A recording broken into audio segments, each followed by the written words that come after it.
Como investigadores de la palabra de Dios, tenemos que procurar con diligencia presentarnos a Dios aprobados, como obreros que no tienen de qué avergonzarse, que usan bien, que dividen correctamente la palabra de verdad. Así que continuamos ahora como obreros a estudiar y a considerar en detalle las claves a la interpretación de la palabra de Dios. Ninguna traducción, y quiero que presten mucha atención porque ninguna traducción, y a propósito todo lo que tenemos hoy en día ha sido traducido, ninguna traducción se puede llamar apropiadamente la palabra de Dios, con L mayúscula, P mayúscula, D mayúscula y D mayúscula, ninguna traducción. Esta Biblia que he usado sesión tras sesión no es una traducción directa, es una versión. Si miran en el frente de sus Biblias, en una de las primeras páginas verán eso. Se llama la versión Reina Valera. No es una traducción directa. Si yo tuviera una traducción directa en mis manos, yo tendría una Biblia mucho más costosa, les aseguro. Esta no es una traducción directa, esta es una versión. ¿Y saben lo que es una versión? Una vez que se hace una traducción del texto original, usado por los traductores, esa primera copia que ellos tradujeron de ese texto es una traducción directa. Apenas comienzan a modificarla de cualquier manera, se convierte en una versión. Esta Biblia que estoy usando es una versión. Ahora, yo dije que ninguna traducción, mucho menos una versión, que ninguna traducción se puede llamar apropiadamente la palabra de Dios, con L mayúscula, P mayúscula, D mayúscula, D mayúscula. Es como la historia de la señora que se alteró mucho a causa de la declaración que la versión que ella tenía no era la palabra de Dios, porque ella decía que si fue lo suficientemente buena para el apóstol Pablo, debería ser lo suficientemente buena para nosotros también. Pues el apóstol Pablo vivió mucho antes de cuando se hizo la traducción que ella tenía. Es que no hay manuscritos originales. Ninguna traducción supera y quizás ni alcance la interpretación que el traductor le ha dado. Que nosotros sepamos, no hay originales en existencia hoy en día. Los manuscritos más completos y más antiguos, y estos no son originales, fechan de 400 o 430 después de Cristo. Y quizás algunos de los que están en arameo, que pertenecían al amigo del Dr. Wilwil, el Dr. Jorge Lamsa, sean un poco más viejos. Pero en la mayor parte, los más antiguos, que los estudiantes y eruditos generalmente llaman originales, de verdad no son originales. Fechan de 400, 430, 500, 600, 700 después de Cristo. A estos manuscritos antiguos se les refiere usando la abreviatura MSS. Cuando quiera que uno vea esto en una Biblia o en un libro, se refiere a los diferentes manuscritos. Plural. Si es singular, se omite la última S, y entonces se refiere a un solo manuscrito. Nosotros, en este Ministerio de Investigación Bíblica del Camino Internacional, hemos tenido la oportunidad de estudiar muchos de esos manuscritos y trozos de manuscritos que hay disponibles en microfilme y en otras formas como parte de nuestra investigación de la Biblia. Y estos manuscritos, que los eruditos llaman originales, que no son originales porque el original era completamente diferente, porque el original era lo que Dios dio cuando los santos hombres de Dios hablaron siendo inspirados por el Espíritu Santo, sino que son las más antiguas copias. Los más antiguos se llaman unciales. Se llaman manuscritos unciales. Uncial. La palabra uncial simplemente significa todas mayúsculas. Y son verdaderamente bellos, presentados de una forma realmente delicada y magnífica. Es maravilloso poder ver estos unciales antiguos. Cuánta paciencia tuvieron y cuánto tiempo pasaron haciéndolos. Los unciales fueron escritos en todas mayúsculas. Todas mayúsculas. Y todas las palabras, una tras otra, sin ningún espacio. No hay comas, ni puntos, ni párrafos, ni versículos, nada. Todas las palabras van unidas. Los manuscritos que siguen en la antigüedad se llaman cursivos. Cursivos. C-U-R-S-I-V-O-S. La palabra cursivo no significa nada más que mano corrida. Mano corrida. Eso es lo que la palabra cursivo significa, mano corrida. Y se escriben las palabras con letras más chicas y más ligadas que en los unciales, una palabra tras otra, sin espacio, sin puntuación, como los unciales, mano corrida. Estos son los manuscritos. Ahora, los eruditos saben que los unciales son más antiguos que los cursivos, pero hemos descubierto en nuestra investigación bíblica que a veces los relatos en los cursivos son más precisos que los mismos en los unciales. ¿Saben lo que esto nos indica? Esto nos indica que ese cursivo se copió de un uncial que era más antiguo que cualquier uncial que existe ahora. Es que no tenemos originales. Lo mejor que tenemos son copias y nada más. Y aprendimos en 2 Timoteo 3:16 que son las escrituras originales las que fueron respiradas de Dios, y que toda escritura respirada de Dios es útil para enseñar, para redarguir, para corregir, para instruir en justicia, a fin de que el hombre de Dios, en el versículo 17, sea perfecto, enteramente preparado para toda buena obra. También aprendimos en 2 Pedro 1:21 que la profecía nunca fue traída por voluntad humana, sino que los santos hombres de Dios hablaron siendo inspirados por el Espíritu Santo. Y lo que estos santos hombres de Dios hablaron originalmente, siendo inspirados por el Espíritu Santo, eso es la palabra de Dios. En esta clase sobre poder para la vida abundante, cuando yo me refiera a la palabra de Dios, quizás yo tenga una versión Reina Valera en mi mano, o quizás otra versión, pero yo no me refiero a esa versión que yo tengo en las manos, yo me refiero a la palabra de Dios que fue dada originalmente cuando los santos hombres de Dios hablaron siendo inspirados por el Espíritu Santo. Ahora, usted puede decir, bien, si no hay originales y los llamados originales más antiguos fechan del IV siglo, ¿cómo sería posible llegar de nuevo al original, que fue dado cuando los santos hombres de Dios hablaron siendo inspirados por el Espíritu Santo? Pues esa es la grandeza de nuestra investigación en el ministerio bíblico del camino, de poder llegar de nuevo al original. Ahora, hay muchas pequeñas claves envueltas que estaremos exponiendo en esta clase, y estas les ayudarán. Porque para obtener la palabra de Dios de cualquier traducción o de cualquier versión de la Biblia, usted tendrá que comparar una palabra con otra palabra, comparar un versículo con otro versículo, tendrá que estudiar el contexto de todos los versículos, el tema abarcado, porque escuchen bien esto, si esta es la palabra de Dios, entonces no puede contener contradicciones, porque Dios no puede contradecirse. Si hay una contradicción aparente, algo anda mal. Tiene que estar en la traducción o en algún otro lugar, porque si es la palabra de Dios, no puede contradecirse, ¿verdad?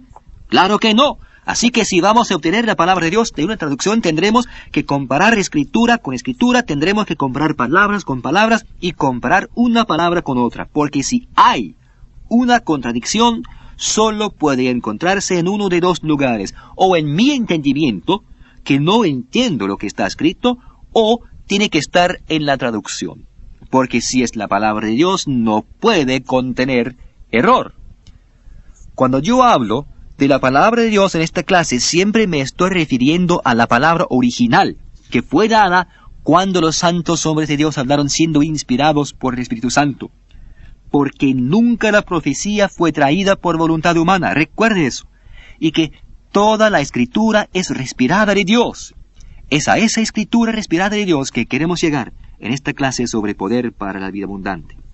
Es por eso que establecemos todas esas grandes verdades de las claves de la interpretación de la palabra, porque en la palabra original respirada de Dios no podía haber ni contradicción ni error.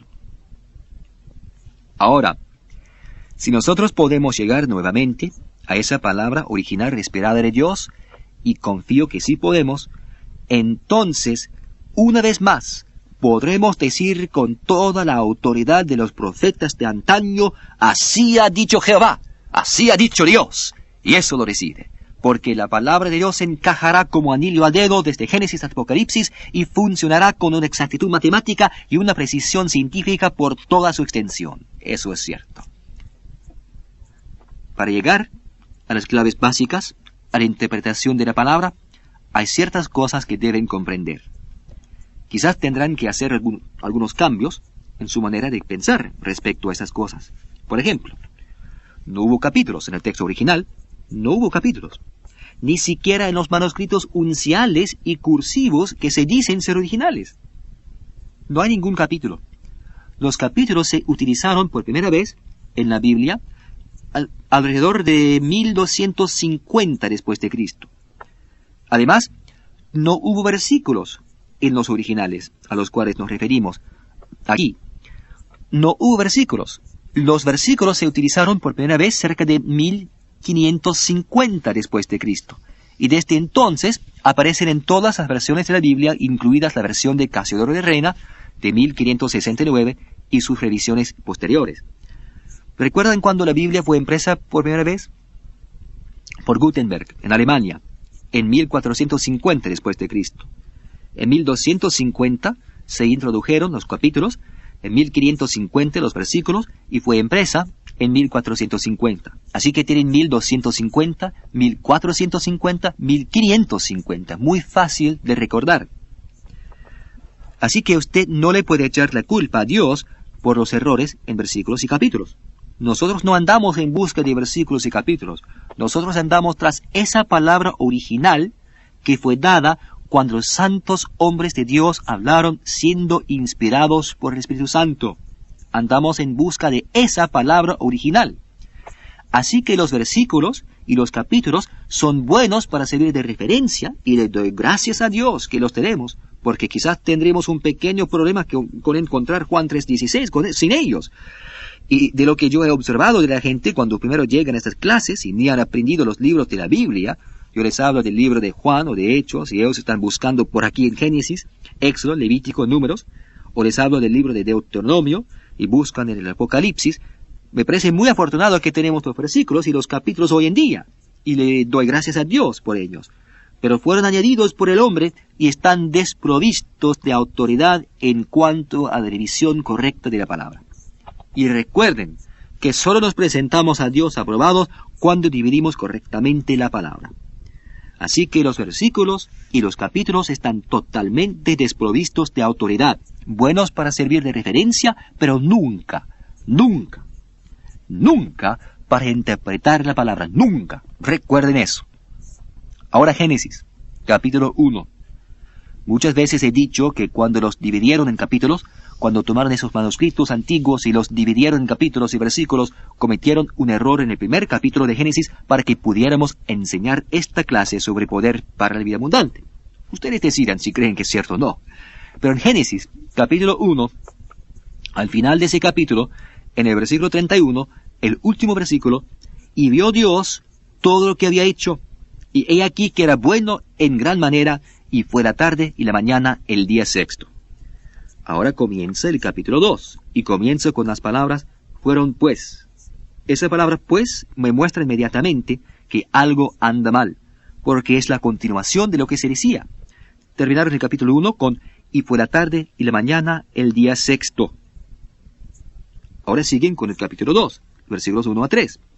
Fueron pues acabados los cielos y la tierra, y todo el ejército de ellos, y acabó Dios en el día séptimo la obra que hizo, y reposó el día séptimo de toda la obra que hizo, y bendijo Dios al día séptimo, y lo santificó, porque en él reposó de toda la obra que había hecho en la creación, punto. Ahora viene el versículo 4. Estos son los orígenes de los cielos y de la tierra cuando fueron creados. Una idea completamente nueva, ¿verdad? Los 3 primeros versículos del segundo capítulo terminan el primer capítulo. Entonces diría, y fue la tarde y la mañana el día sexto. Fueron pues acabados los cielos y la tierra, y todo el ejército de ellos, y bendijo Dios al día séptimo, y reposó de toda la obra que había hecho en la creación, punto. Ahora viene el capítulo 2. Estos son los orígenes de los cielos y la tierra. ¿Se dan cuenta de que esto sería más lógico y preciso? El capítulo debería comenzar después del tercer versículo del segundo capítulo en el libro de Génesis. Bien. Les voy a mostrar unos cuantos más. Hay muchos de estos. Y es porque pusieron los capítulos donde les dio la gana. Uno aquí, el otro más allá. Por eso les dije que son buenos para servir de referencia, pero están totalmente desprovistos de autoridad en cuanto a la revisión correcta de la palabra de verdad. Absolutamente desprovistos de autoridad alguna para la interpretación. Miren en el Evangelio de Juan. Mateo, Marcos, Lucas, Juan. Capítulo 2. Este también es muy curioso. Una de las razones por la cual nunca han entendido este relato en el capítulo 3 acerca de Nicodemo es porque nunca han leído los versículos que lo preceden. Juan capítulo 2, versículo 23 debería ser el primer versículo del capítulo 3. Escuchen esto. Juan 2, 23. Estando Jesús en Jerusalén, en la fiesta de la Pascua, muchos creyeron en su nombre, viendo las señales que hacía. Pero Jesús mismo no se fiaba de ellos, porque conocía a todos, y no tenía necesidad de que nadie le diese testimonio del hombre, pues él sabía lo que había en el hombre. Ahora el capítulo 3, versículo 1. Había un hombre de los fariseos que se llamaba Nicodemo, un principal entre los judíos. Cuando se leen esos 3 versículos, como parte del tercer capítulo, se puede entender el relato de Nicodemo. Jesús no tenía necesidad de que nadie le diera testimonio del hombre. Sabía por revelación lo que había en Nicodemo. Ahora ustedes pueden entender el relato de Nicodemo, pero sin ellos es que los capítulos están desprovistos de autoridad en cuanto a dividir correctamente la palabra. Les voy a mostrar donde pusieron un capítulo en medio de un versículo. Juan capítulo 8. Juan capítulo 8. Escuchen el último versículo del capítulo 7, el versículo 53. Cada uno se fue a su casa. Punto y coma. Capítulo 8, versículo 1. Y Jesús se fue al monte de los olivos. ¿Qué les parece? Tomaron ese versículo y en medio de ese versículo pusieron un capítulo. Lógicamente debería decir, cada uno se fue a su casa y Jesús se fue al monte de los olivos. Entonces se podría comenzar otro capítulo si uno quisiera y por la mañana volvió al templo. Interesante, ¿no? Es algo maravilloso. Ahora quiero hablarles de esos encabezamientos para cada sección a capítulo. Esos encabezamientos han sido añadidos por los hombres. Añadidos por los hombres. No es la palabra original que fue dada cuando los santos hombres de Dios hablaron siendo inspirados por el Espíritu Santo. Todos esos encabezamientos, y estos aparecen por toda la Biblia como títulos para capítulos o para secciones de las Escrituras, y se escriben en bastardillas o letra más oscura, en negrita, todos han sido insertados según lo que los hombres creen. No les hagan caso. Son cosas que los hombres han añadido. A ustedes y a mí no les interesa lo que el hombre ha añadido. En esta clase ustedes y yo queremos regresar a esa palabra original que los santos hombres de Dios hablaron siendo inspirados por el Espíritu Santo. Porque es esa palabra, una vez que la hayamos recibido, que nos permitirá decir, así ha dicho Jehová. Así ha dicho Dios. Así que los encabezamientos nos descaminan y están desprovistos de autoridad. No les hagan caso en absoluto. Ni los lean, así es. Estos capítulos, estos versículos, estos encabezamientos son cosas añadidas por los hombres, no son de Dios. Si Dios hace algo, Él lo hace perfecto. Pero cuando los hombres hacen algo, a veces aciertan, otras veces se equivocan. No se puede confiar de estas cosas añadidas por los hombres. Son útiles como puntos de referencia, pero no en la interpretación.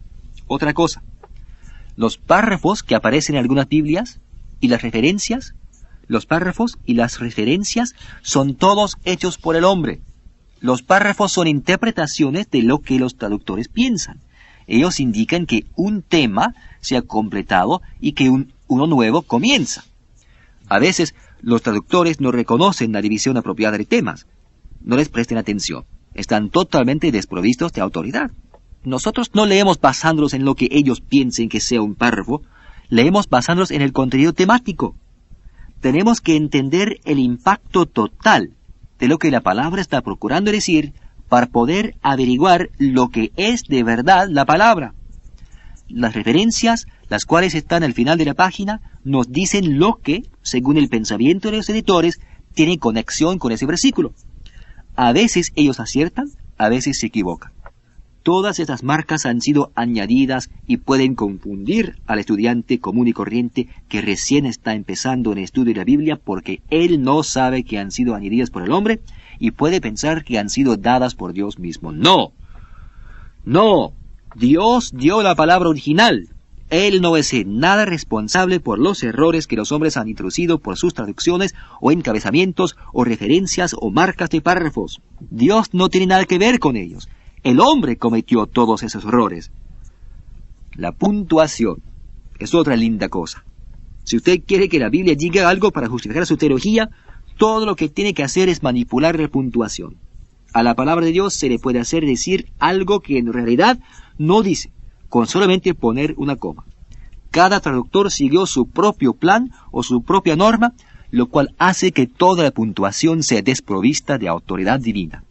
Por eso es que la puntuación, los párrafos, los encabezamientos y las referencias simplemente representan la interpretación del traductor. Su teología en la traducción, y cada uno siguió su propio método según su parecer y lo que él quería proponer. Hace lo mismo hoy en día. En una traducción utilizan puntuación y títulos como les da la gana porque quieren presentar cierta teología. A ustedes y a mí no nos interesan las teologías. Ustedes y yo nos interesamos en la precisión de la palabra, porque si es la palabra de Dios, tendrá que encajar como anillo a dedo, desde Génesis hasta Apocalipsis, y tendrá que funcionar con una exactitud matemática y una precisión científica, porque Dios no puede decir algo en un lugar y luego contradecirse en otro. En esta clase sobre poder para la vida abundante nos interesamos en la precisión y la integridad de la palabra de Dios, porque tenemos que llegar de nuevo a esa palabra original que fue dada cuando los santos hombres de Dios hablaron siendo inspirados por el Espíritu Santo.